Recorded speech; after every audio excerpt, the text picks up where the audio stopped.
మీద ఉన్న గౌరవ పెద్దలు, స్టేజ్ ముందున్న కాంగ్రెస్ పార్టీ కుటుంబ సభ్యులందరికీ పేరు పేరున నమస్కారాలు తెలియజేసుకుంటూ, అన్న ఏదైతే మన ప్రభుత్వం ఏర్పడి 3 నెలల్లో మీరు అన్ని ప్రాంతాల, అన్ని వర్గాల, అన్ని రకాల ప్రజలను కలుపుకొని అందరి సేవకై మీరు అహర్నిశలు కష్టపడతా ఉన్నారు, మేము చూస్తా ఉన్నాం.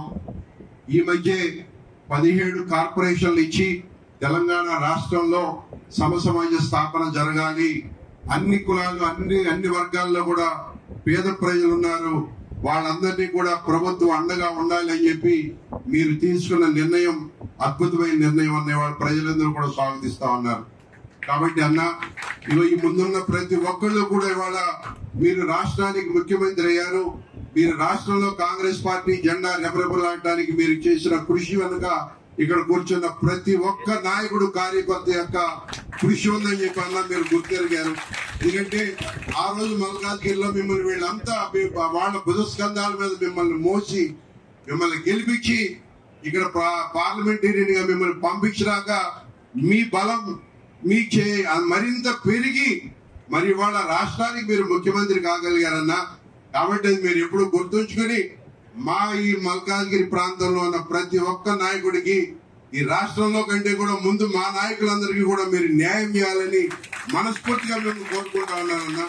ఎందుకంటే వారు ఇచ్చిన సహకారమే మీకు పెద్ద అండ అయిందన్న ఇవాళ ముఖ్యమంత్రి కావడానికి.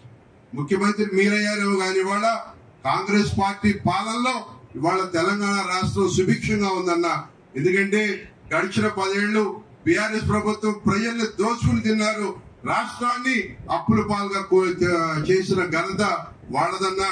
మరి మీరు నిన్న మాట్లాడినప్పుడు కూడా చెప్పడం జరిగింది, 7 లక్షల కోట్ల అప్పుని అధిగమించుకుంటూ మరి ఏదైతే మనం మరి ఎలక్షన్ ముందు చెప్పామో 6 గ్యారెంటీలు, వాటన్నిటినీ కూడా ప్రజల్లోకి తీసుకెళ్తూ ఎక్కడా కూడా మాట తప్పకుండా మరి 3 నెలల్లో 30,000 మంది ఉద్యోగాలు ఇచ్చి యువతను ప్రోత్సహించిన ప్రభుత్వం మీదన్నా.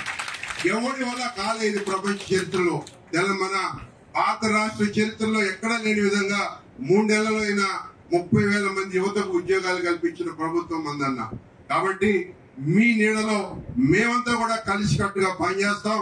పార్టీకి ఎక్కడ చెడ్డ పేరు రానివన్నా, ఎక్కడ చిన్న చిన్న పొరపక్షాలన్నా కూడా అందరూ కలిసిమెలిసి మీరు పార్లమెంట్ అభ్యర్థిగా ఎవరిని పంపినా కూడా మేము అనుకుంటున్నాం మా సునీతమ్మ గారు వస్తారేమోనని. ఎవరు వచ్చినా కూడా మేమంతా కూడా కలిసికట్టుగా 7 నియోజకవర్గాల్లో ఉన్న లీడర్లం, కార్యకర్తల అభిమానులం మరి ఒక కుటుంబ సభ్యులాగా కలిసి ముందుకు సాగుతామని చెప్పి తప్పకుండా మీ పేరు నిలబెడతాం.